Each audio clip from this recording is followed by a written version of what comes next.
Kisah pria nikahi bocah yang pernah foto bersama saat KKN 11 tahun lalu, jodoh nggak kemana.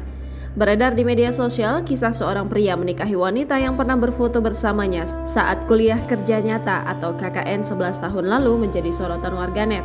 Kisah ini dibagikan dalam akun TikTok @kansafitria yang dikutip pada Rabu 5 Juli 2023. Dalam unggahan itu, tampak potret seorang pria mengenakan jas alma mater dan topi yang sedang berfoto dengan bocah perempuan yang mengenakan kaos berwarna pink. Dalam narasi dituliskan bahwa foto itu diambil 11 tahun silam. Keduanya bertemu saat sang suami melakukan kegiatan KKN. Setelah itu muncul sebuah pas foto keduanya dengan latar belakang biru. Dalam potret itu keduanya tampak kompak mengenakan kemeja berwarna putih. Tak hanya itu, dalam potret selanjutnya memperlihatkan foto pernikahan keduanya.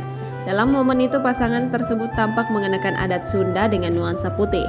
Wanita tersebut diketahui bernama Kansafitria, sementara sang pria bernama Kamil. Diketahui pula keduanya melangsungkan akad pernikahan pada 11 Desember 2022 dan melangsungkan resepsi pada 18 Desember 2022.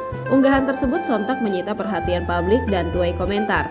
Hingga berita ini dimuat, tribunsumsel.com coba menghubungi pemilik akun untuk mengulik kisah lengkapnya.